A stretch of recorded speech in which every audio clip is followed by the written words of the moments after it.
Starting recording.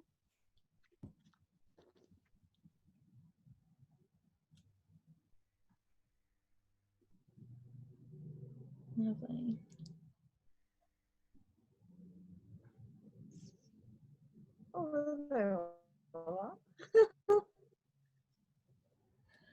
Hi everyone, thanks so much for joining us this evening. Thank you for your patience in the waiting room. Tonight we have a panel discussion on Griffith Review's issue 69, the European Exchange. I'd like to begin by acknowledging the traditional owners of the land on which I'm currently broadcasting to you from, the Yagara and Turrbal people. I pay my respect to elders past and present and acknowledge that this always was and always will be Aboriginal land. Before I hand you over to our speakers tonight, I'd just like to quickly reiterate some of the information that I mentioned in my email to you all with the link to this event. You've all automatically been placed on mute just to avoid any disruption, but I will take you off mute at the end so that you can join me in thanking our speakers. And we also will be having a Q&A session, but it will take place a little bit differently than usual. So you'll send your questions to me using the chat box. Now that should have popped up when I messaged you all in the waiting room, but if it didn't and it's towards the bottom left of your screen, you can click there and type your questions to me, and then I'll read them out later in the evening when prompted to do so by Ashley. I'd also like to mention that we have a special promotion on at the moment. So for everybody who's in attendance tonight, we're offering 10% off all orders made on our website. This of course includes the European Exchange, and it's for 24 hours. So I'll be sharing the link to purchase your copies shortly, but I recommend that you get in quickly and make the most of that offer. And so now I'd like to introduce your moderator for the evening, Ashley Hay. Ashley is the editor of Griffith Review. She is a prize-winning author who has published 3 novels and 4 books of narrative non-fiction. Her work has won several awards, including the Colin Roderick Prize, the People's Choice Award in the New South Wales Premier's Literary Awards, and the Bragg UNSW Press Prize for Science Writing. She has also been longlisted for the Miles Franklin Award and the International Dublin Literary Award. So Ashley, I would now like to hand over to you. Thank you, Emma.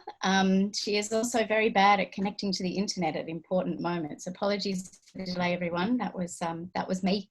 And thank you for your patience. Welcome to this virtual Griffith Review launch with Avid Reader. We're very sorry not to be sitting with you in West End, but we're very thrilled to have you with us wherever you are. It has perhaps never been more appropriate than with this particular edition to be able to gather people together in this kind of technological and far-flung way.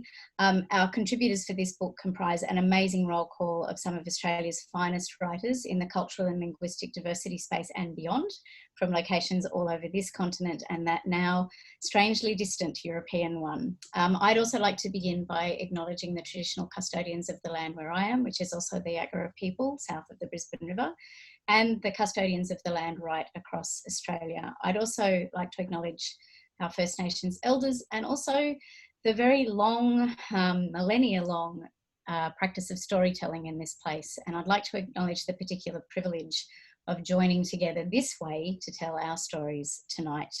So, as Emma said, my name's Ashley Hay, and in an ordinary launch event, I would tell you that I was the editor of Griffith Review, but it is more important to introduce myself as the co-editor of this particular edition, and to introduce you first of all and most importantly to my co-editor, Natasha Cica, who is the founding director of the change organisation capacity.org, the author of the award-winning Peta Dreaming, the co-editor of a previous edition of Griffith Review 39, Tasmania, the Tipping Point. Natasha is also an honorary professor at the Australian National University College of Law, and as I said, she's the co-editor of our current edition, Griffith Review 69, the European Exchange. Now, bringing a book like Griffith Review into being is, in my limited experience, a kind of fascinating and slightly unpredictable combination of intention and accretion and curation and luck. And bringing a book together with a co-editor brings another person's imagination and another person's vision into that mix. I think it's fair to say that Natasha and I had a particularly different experience putting this book together, given how our book collided with various larger events in the world. I think it's also fair to say that Natasha's been thinking about this book for a very, very long time. It's been a pleasure to work alongside her, not only to realise the shape that it has taken, but also to know that we have the support of the extraordinary partnerships that she's brought, our publishing partners, the Australian National University, and also 2 partners for a current subscriber giveaway that I want to tell you a little bit about later. So I want to start, before I introduce you to our other 2 guests, by just talking with you, Natasha, for a moment about the genesis of this particular collection for you. I think it probably goes a little bit further back than the last year that we've been talking about it. Yeah, it's a good question. I think the genesis was my birth to a European immigrant father and a Tasmanian of many generations in Devonport, Tasmania, and growing up where that was quite a strange thing to be a little wog girl in Hobart, Tasmania in the 1970s and into the 80s. And so I've spent my whole life trying to build a life between those 2 continents and between the specific places that are special to me.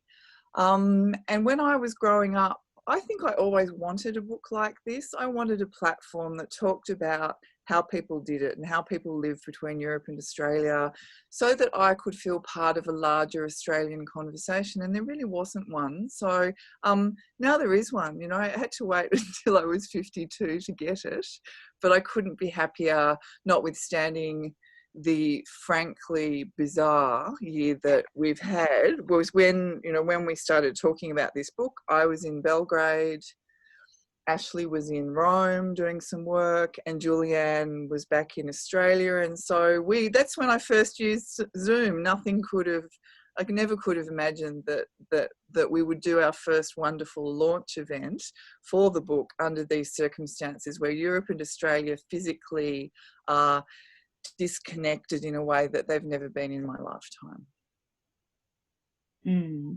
Thank you for that. It has, as I say, been an interesting collision of what's in our pages and what's in the world. So Griffith Review, for those of you who aren't familiar with us, we publish a quarterly journal of writing and ideas, and then a suite of online exclusives in support of that. This edition, the European Exchange, explores some of the links and legacies and the intersections and influences between our Australian South and that European North. It explores connection and change. It explores things we thought were possible before January 2019 and the edges of what we think might be coming now. So I want to introduce you now to the other 2 panellists that we have. As I say, it's a strange advantage of this Zoom world that we can bring you Robin Archer from Melbourne and Matt Schultz from Krakow in Poland. I'm not sure Griffith Review's travel budget would ever have run to getting you all to Brisbane, so thank you for that. And we also have a host of other contributors from the collection in the room, and I'm not actually sure where they all are, but we have Hans van Leeuwen, Gabriella Kozlovich, Roberta Esbert, Kasia Williams, Sanja Grozdanik, Sylvia McKelly, Julian Van Loon, Sally Wheeler, who I should particularly acknowledge as being our great champion at ANU, Rachel Ma, Brendan Colley, and Anthony Macris. Now, I'm sorry if I've missed anyone else, but I don't think we've ever managed to have that many writers with us to launch a book, so thank you for being part of this opportunity. Robin, I wanted to introduce you now. People will know you as a singer, as a writer, a director, an artistic director, and a public advocate for the arts. And they'll also know you, I think, as not only a champion of music theatre, but particularly of this sort of classical European cabaret tradition. You're also known for your own writing, including political songs in shows like Pack of Women and Cold Comfort Cafe. Now, in your lovely essay for us, Behind the Scene, you describe the knowns and unknowns of your own family history, the place where you grew up in South Australia with orchardists and sort of unexplained Teutonic crests, and then a trip that you made to Tuckheim, I think, in East Germany, and your sudden discovery of connections and exchanges between those 2 parts of the world. Can you tell us a little bit about that story, about that connection? Yeah, sure. I mean, it's always been amazing to me that my profession unwittingly took me back precisely to the ancestral places of both my father's and my mother's family. So when I opened A Star Is Torn in London's East End, it was in a theatre, the Theatre Royal Stratford East, where my great-grandmother, who taught me my first songs in Adelaide in the British Hotel, it was where she may have seen Marie Lloyd perform, and I performed Marie Lloyd in that theatre. On the German side, my mum's father had the punt between Morgan and Cadell across the Murray, and there were many soldier settlers up there. I'd been to East Berlin to work. I had a wonderful internship, as it were, with the Berliner Ensemble. I'd been to East Berlin many, many times. I knew that I had German ancestry. I mean, Mum is, third generation born in Australia, but we knew about the German connections with the Verling family. And I'd always been told never to mention this when going to East Berlin because the authorities may get suspicious. So I'd avoided it. My second trip after the wall came down, I was doing a film in East Berlin about the German composer Hans Eisler, who was the more enduring musical collaborator with Bertolt Brecht. And I had a day off shooting, so I hired myself a zippy little BMW and roared off down the highway and turned off, and there was a little sign saying to Tuchheim, which is, it's about halfway between Magdeburg, larger city, and Berlin. And I went down the street and in my, fairly not greatly fluent German, said to a guy walking, it's a tiny little village, and just said, "Gibt es hier Verlings?" Yeah, viele Verlings, and pointed me to the house. And I went there and knocked on the door and told them that I was perhaps one of their distant relatives, and walked in, and there was the family history book, the Verling Saga, sitting up on their shelf, and took it out and said, "There's my mum, there's me, that's us." We had a great afternoon. They were very generous. They were very revealing about conditions under the regime when it was East Berlin, East Germany, and now what was happening there. And it was very pleasant. We were going along like this. And then this moment happened. So Mum had always told me that the boys up on the river, when it came to the Second World War, that they didn't want to fight because they thought all their settler fruit blocks would go bad. They wouldn't have anyone to look after them. And I took this hook, line and sinker. I never question it. And during the conversation with my distant relatives, they were talking about Helmut, who was a brother who now lived on the Rhine, a retired teacher. And at some point just quite innocently said, "Oh yes, well, he was shot down over England during the war." And so I'm driving back to Berlin, getting ready for my next day's shooting, and think, okay, that's why they didn't want to join up to fight Germany in the Second World War, because it's very likely they would have been shooting their cousins. Now, what the amazing thing about that story for me is how, I was about 50 years old when this happened, how could I have not ever even questioned that? I'm a relatively curious, inquiring person. How on earth could I not have understood something as simple and obvious of that in my own family background? And it made it even more poignant to me that I'd earned at that point an international reputation for singing German songs in German or in translation. I was very close to them culturally, but that point had missed me entirely. And it made me think in writing this piece that propaganda exists equally in what is not said as in what is said, and that we've got to be very, very careful about that. I think there's something lovely in that idea, Robin, that you made this particular performing career in this particular genre, in this particular space, this very particular European cabaret tradition. And I'm curious the ways that working in that particular tradition informed the shape of your own creative career, the sort of different spaces and opportunities it gave you, but whether also the possibilities of working in that tradition were different, were expanded maybe, or were transformed somehow by bringing it to this side of the world rather than always working on that side of the world. Yeah, I mean, I can truly say that for me, like my whole life has been a cabaret. My dad was an MC and singer and stand-up comic. And my first gigs with him were like a little variety performance, a showgirl, a couple of dancers, a magician, me, got a couple of gigs with him, etc. And it's always this art of, you know, putting things together. And then accidentally doing the Thrupney Opera in Adelaide, met John Willett, the great Brechtian scholar, who invited me to London to do a show at the National Theatre. You know, that's a classic, isn't it? Almost everything that I'd learned was learned in Adelaide about being on the stage. So I meet this guy from London, and he invites me over on my first trip ever out of Australia, and I was like 28, was to London to walk onto the National Theatre to sing the songs of a German poet and playwright in translation. It was a wild patch of coincidences, and again brought me very, very close to Europe through my profession.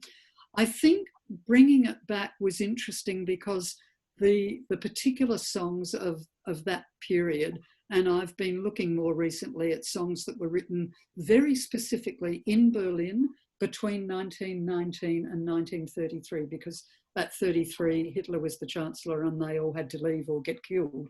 But in bringing them back in translation, my recording at Abbey Road with the London Sinfonietta was the first time they'd been recorded, so many of them in translation. And bringing them back to Australia, I think, was unusual. So I think it did benefit me from doing something of a repertoire that wasn't so usual. Interestingly, John Willett, who became my mentor, always used to say, whenever you're singing to an English-speaking audience, please sing them in English, because otherwise people will just get all nostalgic about Kurt Weill or Isler's beautiful romantic tunes, and they won't know the cut of Brecht's lyrics. And so many people in Australia, when I first brought them back, said, oh, you know, I wish you'd sing them in German. It's so much nicer. So they wanted to hear the music and get the kind of feel of Weimar, but they didn't want to listen to those very, very sharp lyrics. But John was always very, very insistent. There's no point in doing this repertoire unless you're going to do it so that people can understand the words. And that's been important. And I do think having the privilege of his advice and his wisdom and his mentorship, constantly, generously giving me repertoire, as my pianist Michael Morley has been giving me repertoire and translating for me, gives me a repertoire that's different from others. And I think that's a great advantage for a performer.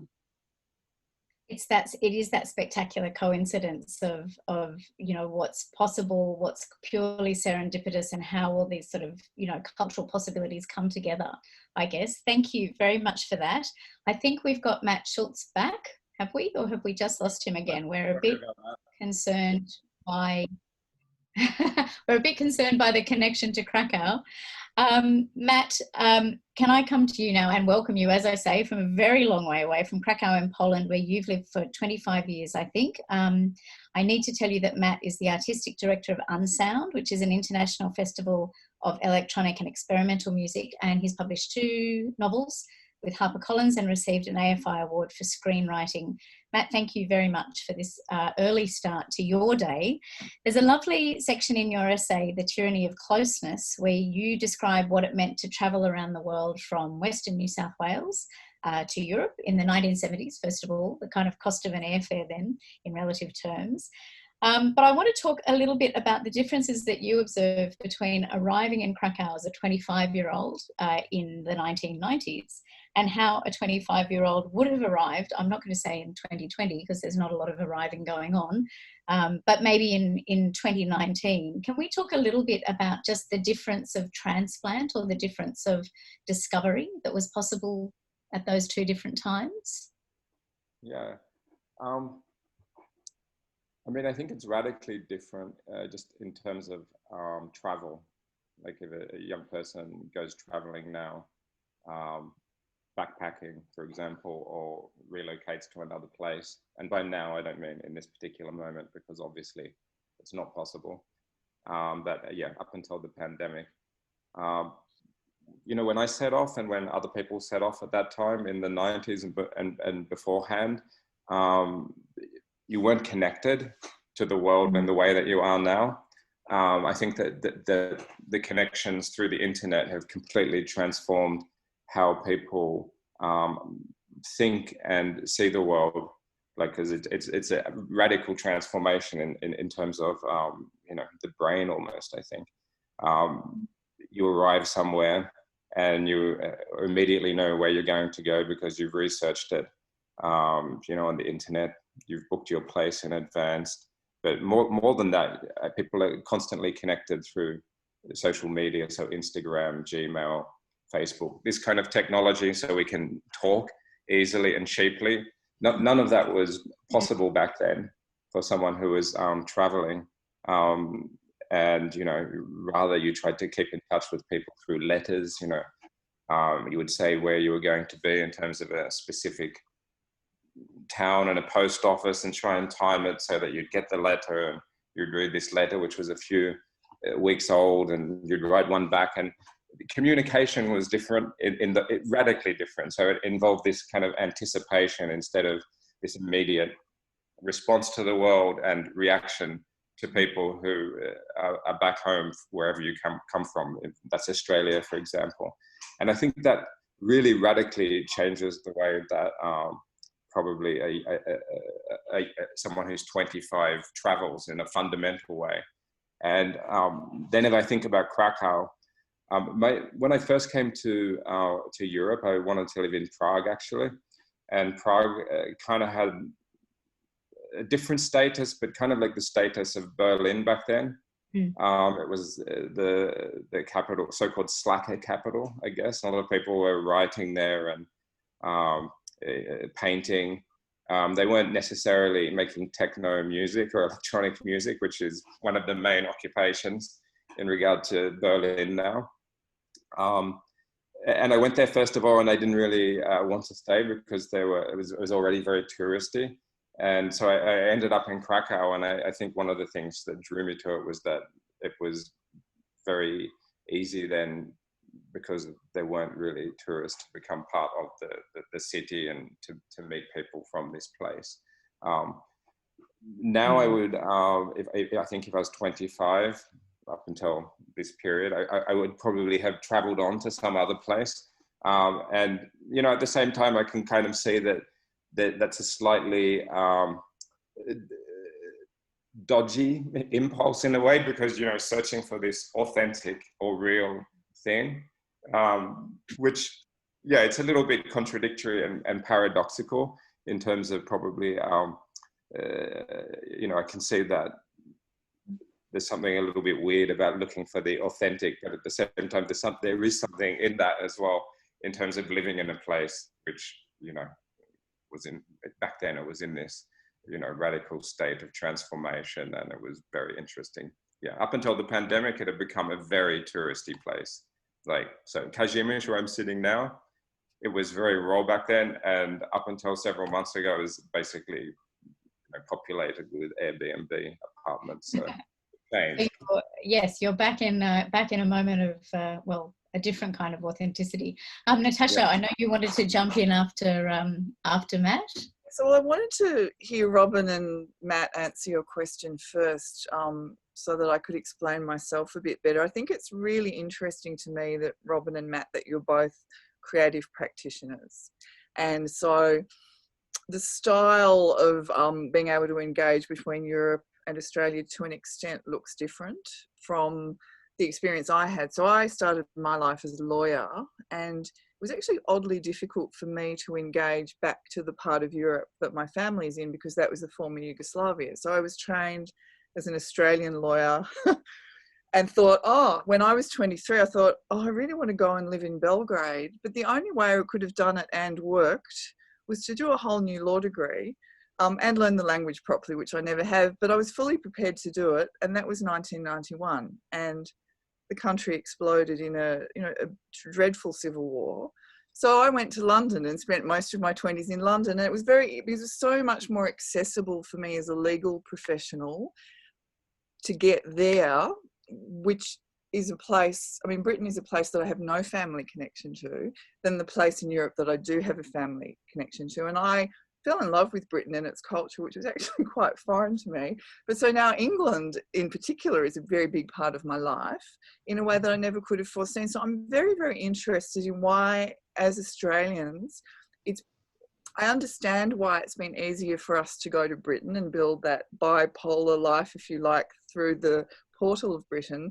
But if I had one wish, it would be that it would be equally easy for us to go to all those other places. So that was a really big, that's made a very big difference. And I couldn't find a job, Ashley, that I could do as a European Australian that pressed all my buttons. So that's partly why I've got my own business, because really nobody will give me that job. So I decided I just had to make it myself, which is what people like Matt and Robin know really well how to do, because that's what creative people end up having to do. You've just got to make your way. So that is what part of what I hope that our book tries to correct, tries to give more of people of an understanding that there are these flows backwards and forwards. It's just that people don't see them and don't talk about them. People are building them, but they're not yet as much a part of the national conversation as they should be.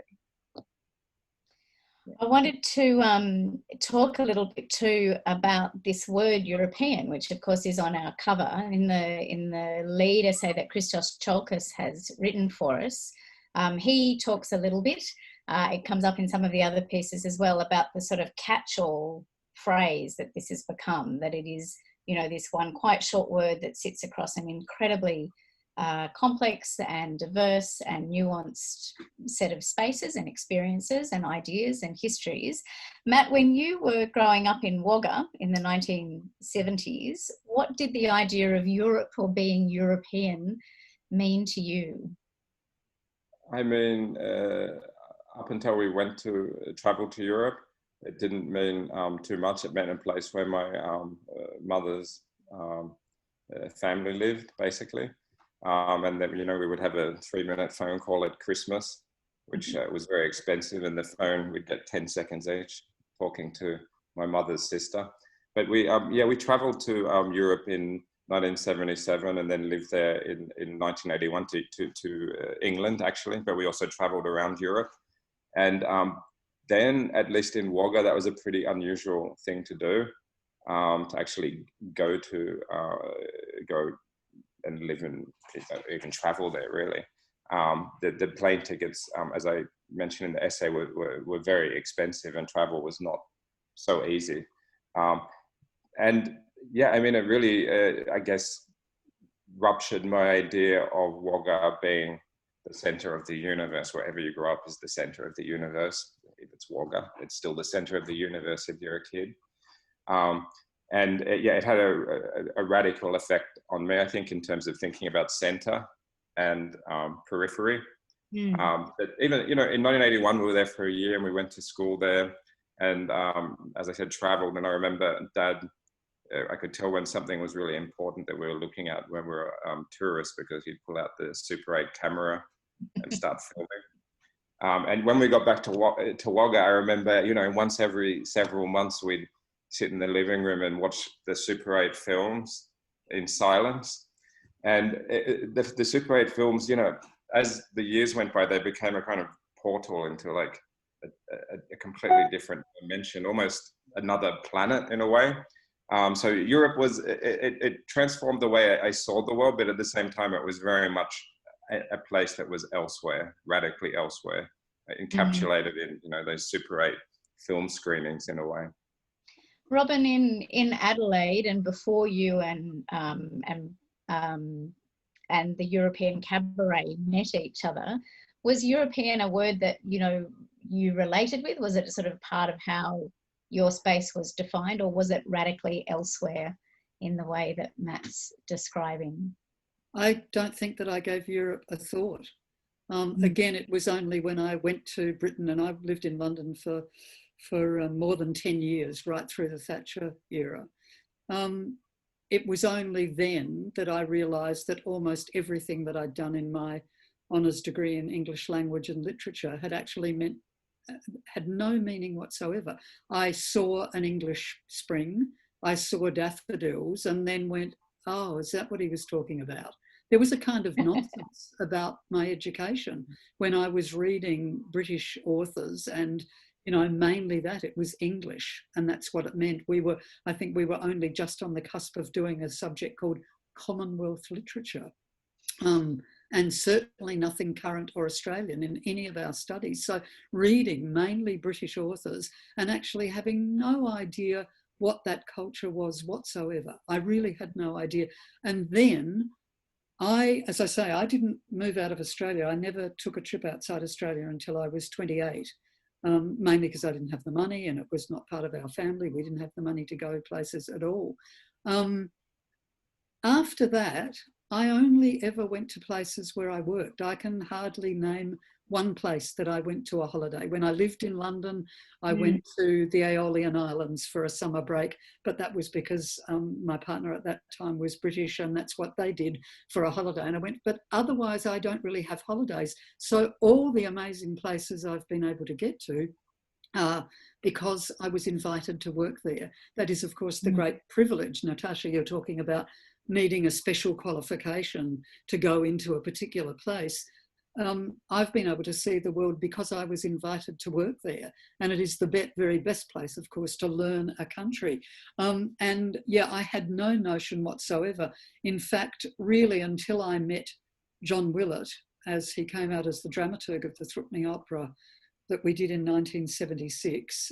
I should say that I've been in 2 Thrupney operas, one as the lovely young prostitute Jenny, and later on as the old bag, Mrs. Peacham, such is the course of life.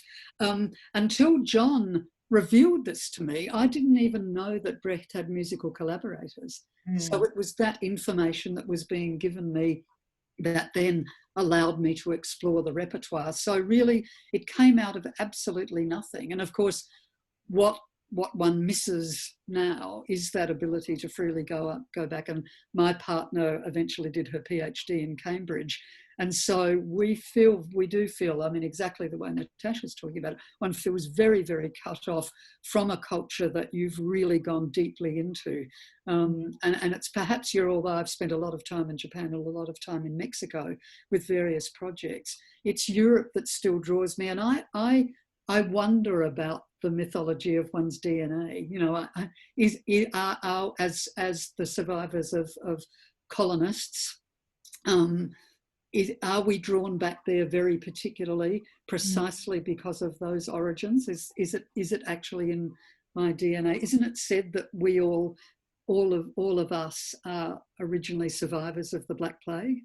That somehow, if you got through that, then you lasted until today. There's a line in that idea that I do not want to think about at the moment.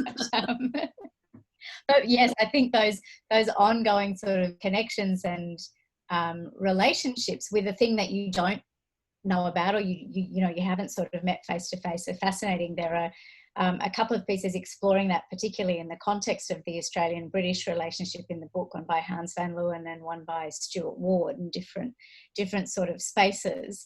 And that idea of when Australians used to call England home without ever having been there or set foot in it in their life. And part of, I guess, the richness of all the other homes that we're, sort of acknowledging now. Natasha, there was Matt used the word portal back there a moment ago, which reminded me of you talking about the different portals in your essay, Ripped in Half. This is the sort of introductory piece for the book. And you describe the family that you've described to us, the mother, mother from Ireland and, many generations in Tasmania. Well, she had a Swedish. And Sweden. Yeah. Yep.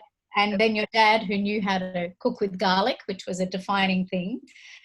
And you talk about owning what you call those very hackneyed stories of, the friends at school with the jam on white bread and you having the salami on rye.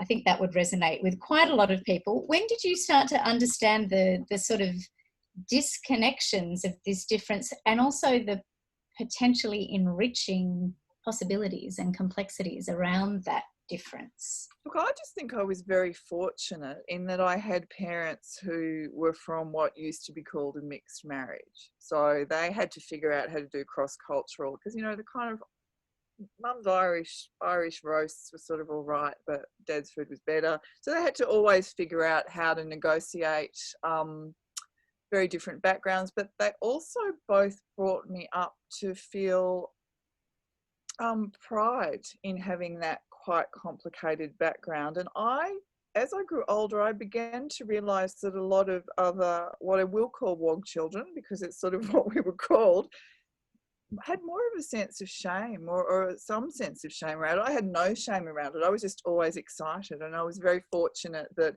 like Matt, as a child, my parents saved a lot of money and took me to Yugoslavia so I could meet the family, and dragged us around the whole of that former federation. So I saw a lot of it. Whereas as I grew older, I realised that a lot of children of European migrants from continental Europe had there was more, as Robin's intimated, there was more silence, and there were more gaps in the story. And so, and since the book has been published, I've been contacted by and been in conversation with people, some of whom are much older than me, some of who are younger, talking explicitly about that shame and how they found something in the book that's made it go away. And I think that's wonderful. So for me, my lunchbox, I always think of it as the portal of curiosity, because the kids at school were going, what is salami? What is that gherkin? And I was looking in their lunchbox going, what is that white bread with jam sandwich? That is not something you eat at lunchtime, but I really want some of that homemade chocolate cake with icing. No, in my house. So we traded. And so if I think about Ope, I can still see it. It was a little orange plastic lunchbox from the 1970s, and I opened it, and it was it was kind of a wonder box of curiosity, and we shared. So I think I was fortunate to have that experience, because not everybody did. Mm. I was just thinking when we're talking here about, like, when I say that I had an idea of Europe through travel in Europe when I was a kid, it was actually only half of Europe, because we didn't go even to Berlin, which was divided there. But anything beyond Berlin, like Poland itself, I didn't think about it even when we were in Europe. So it is this, back then, I think, a notion of half of Europe, really, because the other half was completely blank until I came to live here, really. Which is interesting in terms of literature as well, like, and English literature, because there's all this literature, like in Poland, for example. I didn't even know about it. I didn't learn about it at university. Mm. And Matt, as I say, you've been running Unsound in Krakow since 2003. Now, I loved a line that I read in an interview with you, where you commented that that culture doesn't necessarily come from the precise points that you would think it comes from. Picking up on the idea of the tyranny of closeness that you explored for us, can you talk a little bit about the different ways that closeness, on the one hand, and distance feed creativity and feed those things that we define and celebrate as our kind of cultural capital? That's an interesting question. I mean, in terms of, if I think about Poland, for example, which I just mentioned, there's and music, for example, where we could talk about any art field, but music is one I know well. There's an incredible scene here in terms of jazz, experimental, electronic music, and obviously classical music, which most of it doesn't get into other countries, really. And I think it is because this idea of periphery and center does still kind of exist at the same time that it doesn't exist.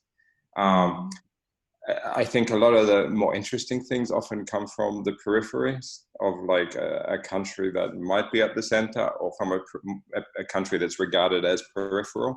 And how that relates to the way that the internet connects all of us, I think, is quite interesting, because obviously people can access music from somewhere else immediately, or they can get in contact with an artist from somewhere else very easily, potentially.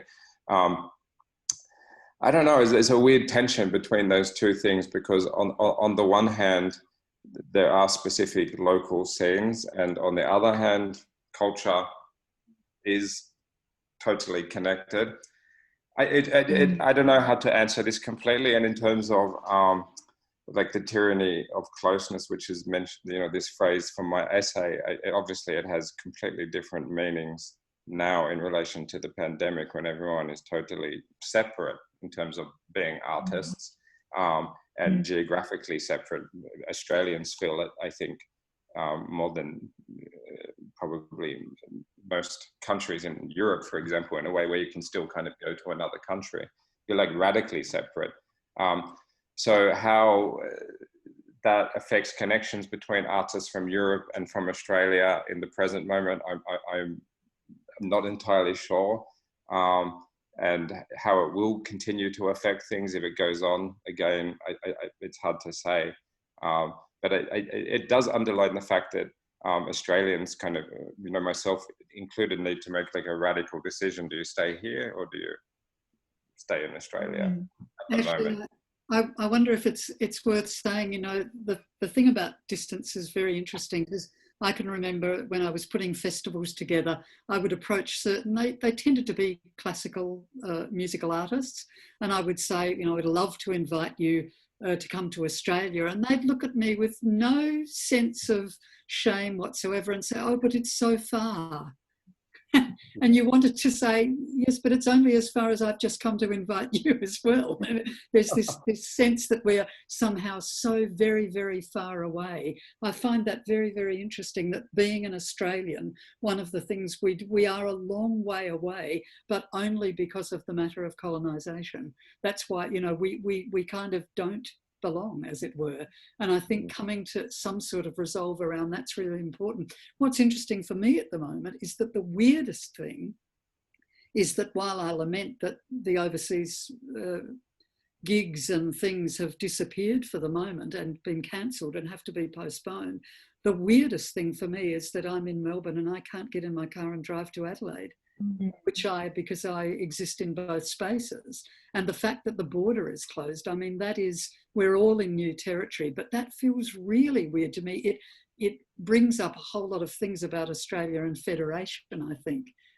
When suddenly we are separated not only from those countries and those places so distant, and especially as we're talking about Europe, but actually we're even distanced from each other with these hard border closures. Seems very, very strange, and it sort of comes back to what you were talking about very, very early in this discussion, and that is, we use Europe as a catchphrase for everything, but it's only as absurd as saying that Africa is one place. It's clearly not. Europe is clearly, and despite the European Union, it is still a conglomerate of very, very different places. I wonder to what extent anybody will start thinking about that about Australia at the moment, that we're not, there is a phrase, we're all in this together, but I don't think that's true. Even within cities, there are so many gaps being shown up, and many of those gaps are cultural gaps.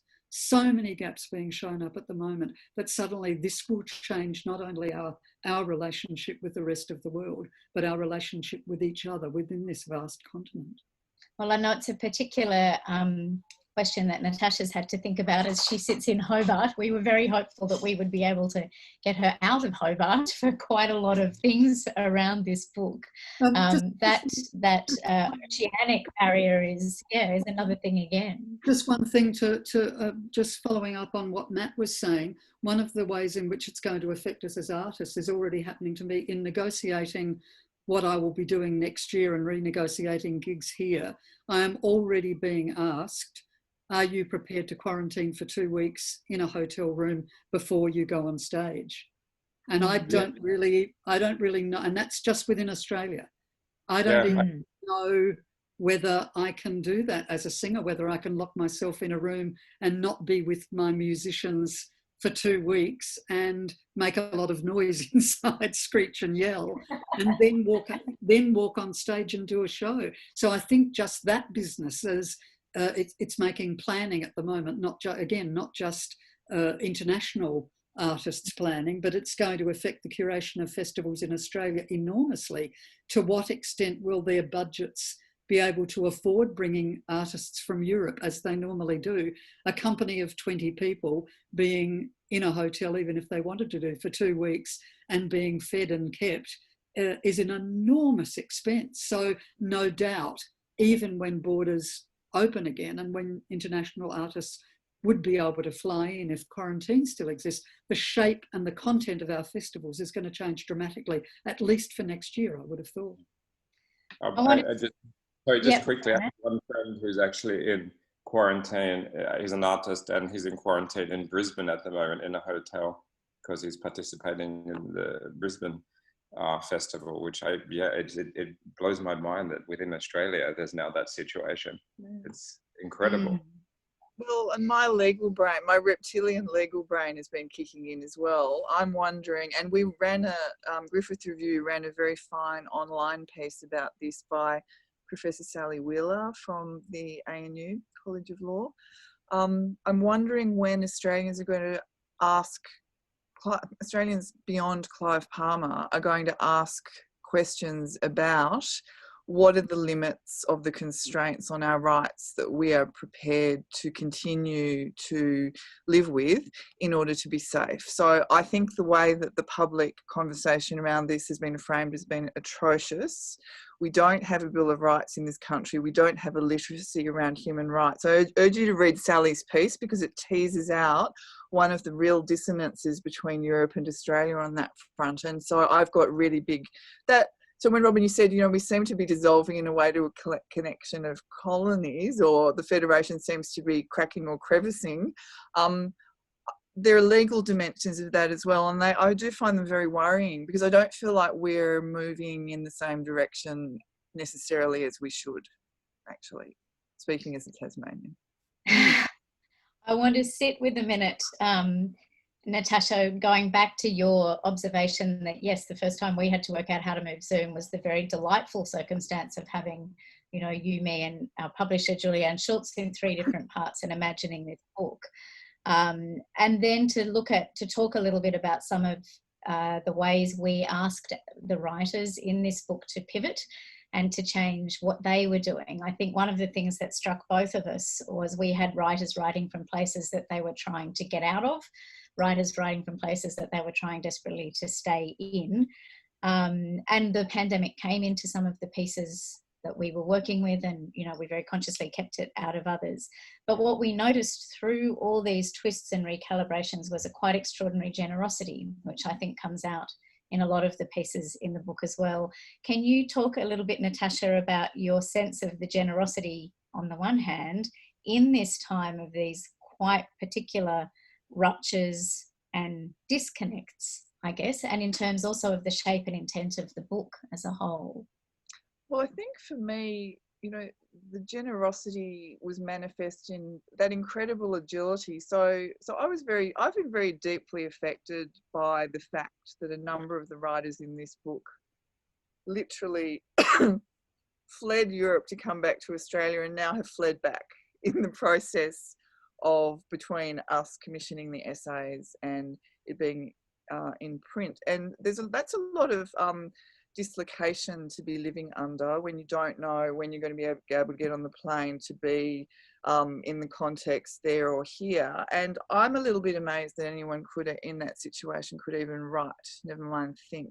So I think the generosity about dedication, firstly to an understanding of what professional behaviour is, secondly to fulfil a commitment that they'd made to us, and then thirdly this understanding that conversations matter and public conversations matter and this topic matters. So for me, everyone in the book gave something generous of themselves, and the writers who were in that specifically horrid situation gave something extra. And so in terms of how it shapes the book, I think one of the things I love about the book is we didn't stick to the EU definition of what Europe is. I don't even really know what Europe is. I mean, is Belarus a part of Europe? Who knows? Is that the Orkney Islands part of Europe? Who knows anymore? So we wanted to make it expansive and invite as many different voices into the room as possible. So if I'm coming to generosity, Ash, you and your production team were immensely generous in trying to figure out how we could exercise curatorial care to make sure that everyone's not just in the book, but that there are internal narrative flows. So we haven't kind of done, the Hungarian corner and the Balkan corner and the British corner. The pieces are in a relationship to each other and in internal conversation, including the wonderful visual essays. Mm. And so I think the whole thing has just been exactly what I needed at this time in order to not go mad. And if there's at least one other person who reads it and feels that, then I think we did the job. But I think it's so much more than that, because it is a real exchange. This book, this is what it says it's trying to do. It's doing what it says it's trying to do. And that's quite unusual, quite difficult. So thank you. Thank you. We're going to go a little bit over time because I fell out of the internet. So I'm just going to bring one more question to Matt Schultz, and then if you have questions that you'd like to email, Emma Kate will pass them on so that I can ask the panelists.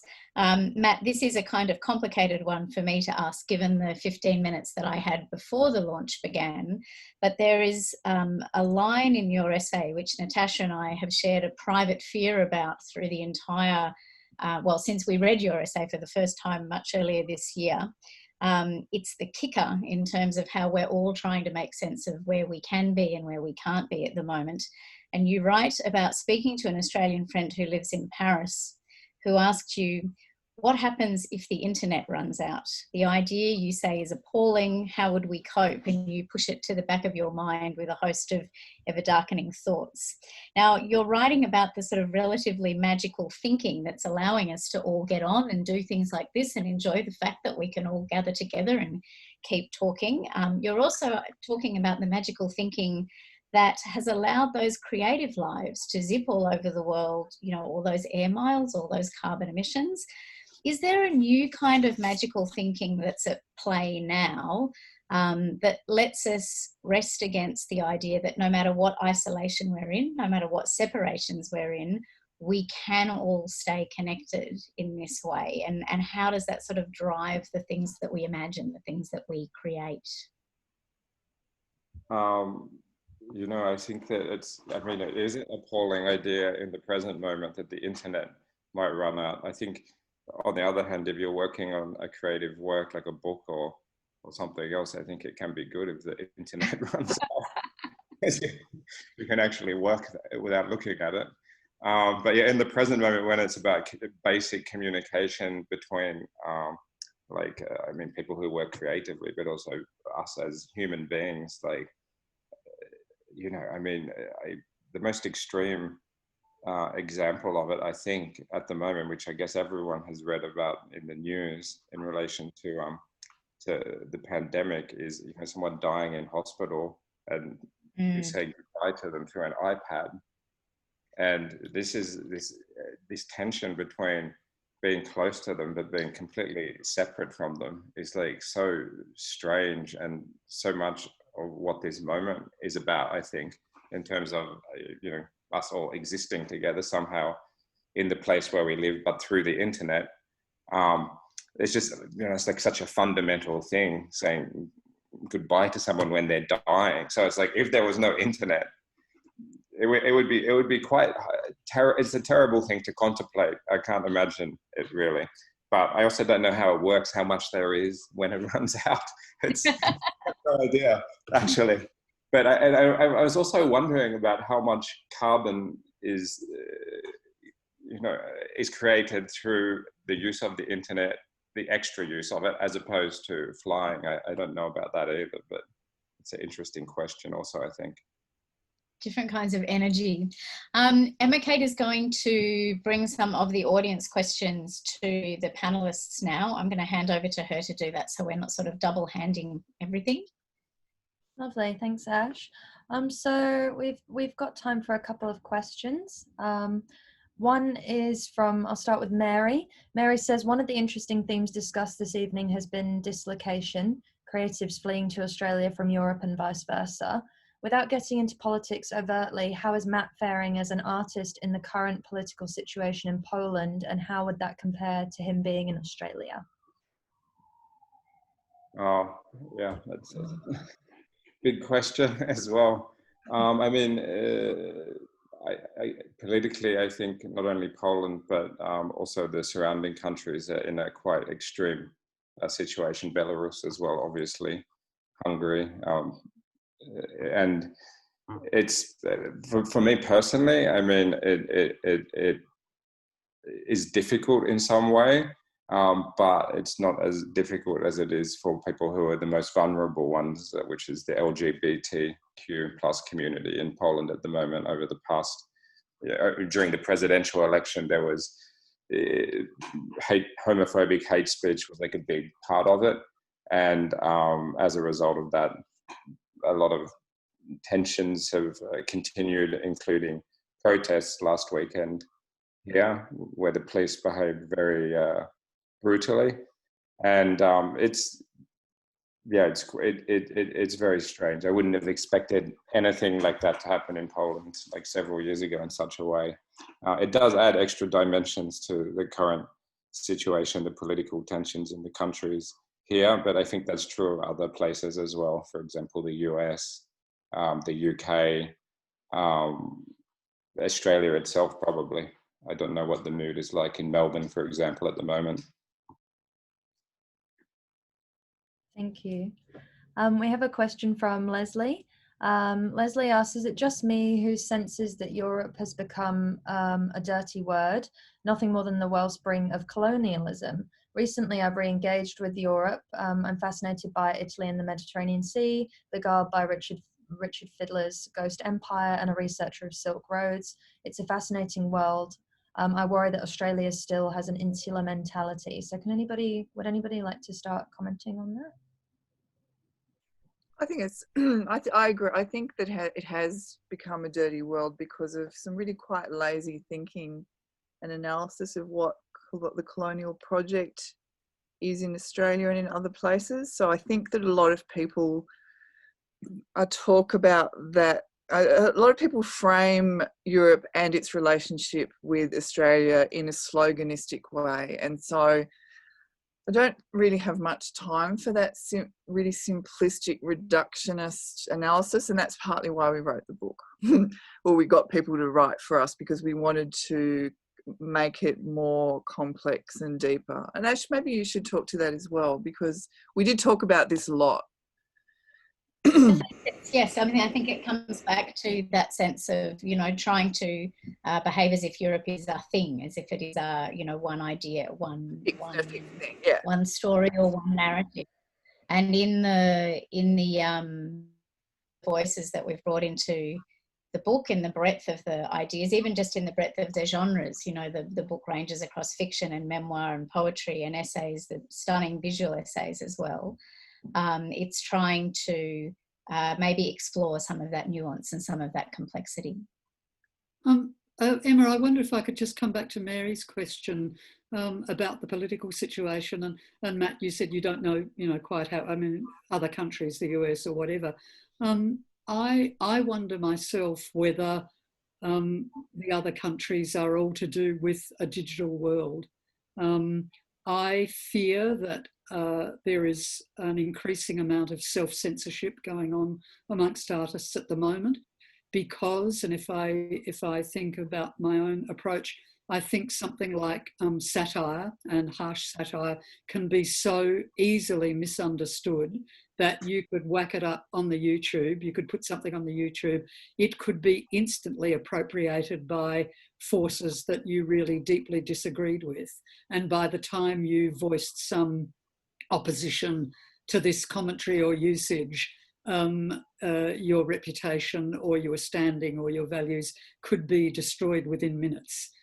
Without you having any right of reply. So the other country for me, I think, is not just about the political situation in particular countries, but in this way, as long as it works, the internet makes us very, very joined for good reasons, but also can be for quite damaging ones. And the difficulty is that I think, just as in Krakow, it may be that people may start to self-censor because they don't want to get arrested, and we understand that. But I suspect that the same thing may be going on in stuff that's going online. People start to fear that anybody could appropriate this, get the wrong handle on it, etc., and destroy one's reputation or misrepresent one's values. I think I think the internet world is indeed a different country. No, I totally agree. I think it's pretty harsh, and there doesn't seem to be a lot of grey zone in the middle in terms of the internet and how people react to things. It's very extreme, one side or the other. And as you said, it doesn't take much to say or do, not even to say or do the wrong thing, but have it construed that way. Yeah, especially with satire, I can imagine it's very difficult. Great, thank you. How are we going for, I was just going to say, how are we going for time, Emma? We're okay for time. I think we've got one last question. So if you're all happy to stick around for that one, it kind of ties in with the internet question. It's from Elizabeth, and she's asking whether, as artists, are you making backup plans or actively pursuing online options for events next year in terms of festivals? And Elizabeth is joining us from Hong Kong. And she says that in our visual and performing arts communities, this is a topic frequently under discussion. Oh, I think Natasha and I could spend a lot of time talking about the making and remaking and remaking and remaking again that we've done, even just for things this year. And Rob and I really understand what you're saying about trying to navigate next year. That feels a bridge too far. I think, you know, we tell ourselves very good stories about all the great opportunities for things we can do in new ways here. But what's been fascinating in the last bit of time is just having to remake the thing you're trying to do now into different shapes. So yes, I would try to be the glass half full person and say, absolutely, there's wonderful opportunities out there, but it's been an interesting path. Yeah, I mean, as Matt said, they're already doing things online, and I think artists have been incredibly inventive already. I mean, I think I know Ando's brother, Kwa, I served on the Australia Council with him for a while, and he's always raving about the incredible developments there are in the kind of goggles that you can wear, where you're not just watching a concert, but you feel like you're on stage with the musicians, that they're becoming more sophisticated and cheaper all the time. So there will be a time when you can still sit in your living room, as long as you get a great big screen or a projector and you have one of these machines, and it will be very close to real experience. And I think many artists are being so fantastic in the way they're just getting on and doing stuff online. And certainly through the European Festivals Association, I know how many energetic young festival directors and managers are really programming online like crazy. But I know that for many, many of the colleagues that I speak with, it's just not the same. And, you know, as much as artists are very agile and very flexible, and they are the first ones to go, doesn't matter, you know, the show must go on and we'll do something. And even if we do it for free, it's okay, we'll do it. They do all that. But in the end, there is nothing like what I describe as a safe, fluid exchange with my audience. And by that means it's my breath touching my vocal cords, making sound waves that then resonate in the audience's skull. They receive it in the ear. It translates into meaning in their brains. That actually doesn't really quite happen screened. It doesn't happen virtually. There is something very, very special. I know that when I'm giving a speech, if I suddenly break into song, something else, completely else happens. It just, and particularly it's live, something else goes on. And so I suppose where we're going at the moment, I'm hearing people talking about constructing the real rather than the ephemeral fourth wall. And that is, what if you sit in an audience and here's the stage and there is some sort of screen that's going to protect the droplets. You know, as a singer, I just know how far my droplets project. I'm really, I can hit the back row with really nasty droplets if I happen to be, you know, diseased and asymptomatic. So I think people are trying very, very hard. You know, would that be better to congregate, even if socially distanced, and watch something that's behind some sort of, it's in a fishbowl, as it were? We'll get closer and closer. But in the end, for performers, it's going to be a matter of how much risk are you prepared to take. Until there's a vaccine, it's what's worth living. Is it worth me doing nothing and staying shut away and staying safe for, you know, another 30 years, but doing nothing? Or is it actually worth my life to go and do the thing that I love best? I suspect that many artists are going to have to start going through exactly that process. Natasha, I think that picks up on what you were talking about in terms of the decisions that people are going to start to make about where they want to be and how they want to live, which is probably a good sort of final point for us to come to. Could I just answer the question about performance as well online? Because you know, running a music festival, we really think about like how to create music events, and half of the Unsound Festival is club music as well. And I think in particular, you know, there's been all these attempts to create virtual environments for club music, which I just think are terrible. What they've done is kind of seems really empty.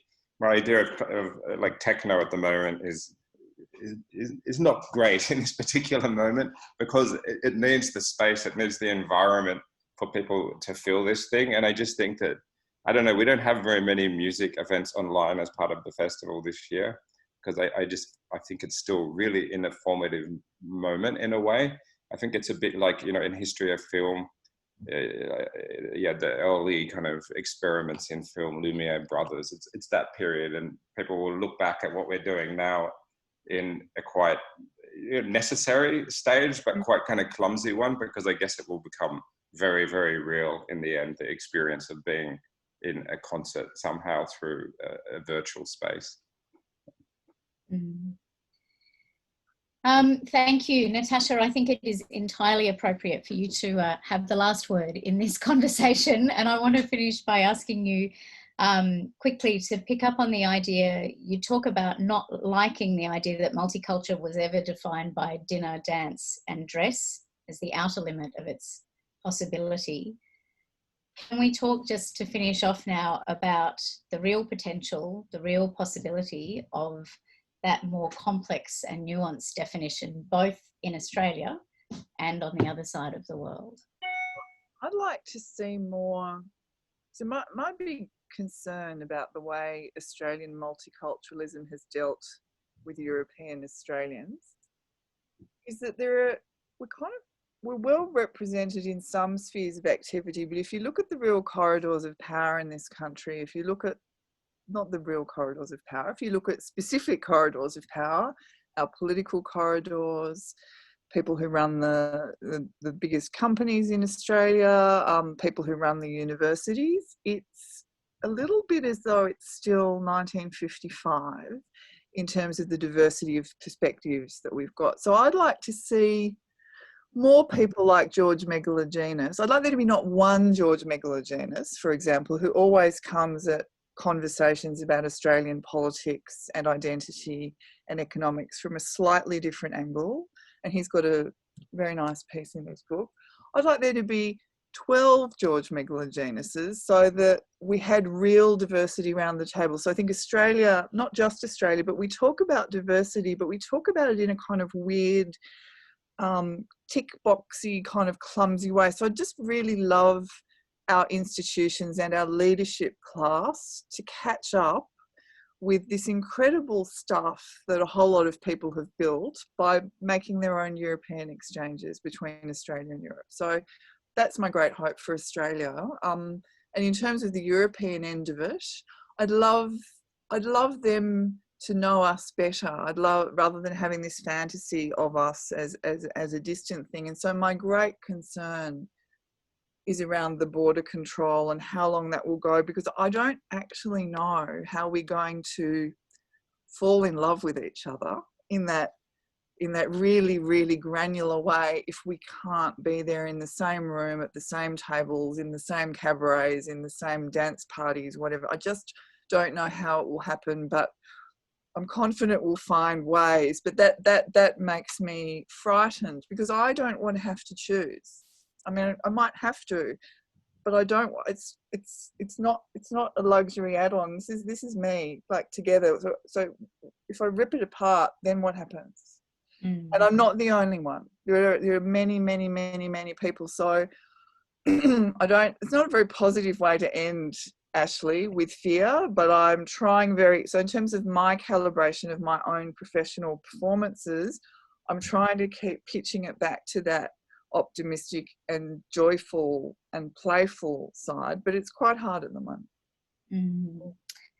Look, we really have come to the end of our extended time together. Thank you all for staying with us through this next bit. And I would like to give a huge thanks to Avid Reader, who, when all of this began, immediately worked out how we could at least keep doing things like this. We're incredibly grateful to them for letting us connect this way during lockdown, as I say, not just nationally tonight, but internationally as well. I would like to thank everyone who's out there in the unseen Zoom room for joining us tonight. I hope we've tempted you towards this wonderful edition of Griffith Review. There are a lot of other contributors to the print edition that we haven't mentioned tonight. There are more than 40 altogether. Plus there are the, you know, fantastic online pieces as well. So Professor Sally Wheeler's is already online, and we have more work coming from Melissa Lukashenko, from Kian Wong, from Tamara Thiessen, and from Stephen Orr. So that will be rolling out over the next few weeks. I would particularly like to thank again our contributors who've zoomed in from Berlin, from Slovenia, from Hobart, from Canberra, from all sorts of places that I'm probably missing. We're very grateful to all of you. Now, I mentioned at the beginning, and I don't want to get in Avid's way, but I need to tell you this. We are a subscription-based journal as well. We give you 4 books a year for your subscription. We have some stunning prizes as part of the European Exchange promotion. Some wine, some 3-pack wines from Handpicked Wines in Sydney, and some beautiful bespoke jewellery from Melanie Katsalidis, who is based in Melbourne. We've got details about the competition that's running around that on our website, and everyone who is a subscriber up to the 1st of November goes into the draw for those prizes. I would like particularly, though, to thank these 3 writers for their generosity tonight, for the incredible generosity that they all showed during the making of this book. I can't begin to put into words some of the experiences Natasha and I have shared. It's one of the great sadnesses that I cannot be in the same place as her to celebrate this thing coming into being. But I would like to thank you, Natasha, particularly, as well as Robin and Matt, for all your generosity and warmth in the conversation tonight. Thank you very much to everyone. Lovely. Thank you so much, Ash, and thank you, Robin, Natasha, and Matt as well. We've absolutely loved having you all. This has been a fantastic discussion. I'm getting loads of comments in the chat box from people who have said that they have really enjoyed this evening and can't wait to read the European Exchange. So I'm actually now going to take them off mute so that they can join me in thanking you all. Everybody's off now. Thank you. That was wonderful. Thank you. Lovely to meet you all. Yeah, congratulations. That was wonderful. Thank you for sharing. Thank you. That's really interesting. Thank you. Thank you. That was Thank you wonderful. so much, everybody. Have a lovely evening. So stimulating. Thank you. Thank you. Bye.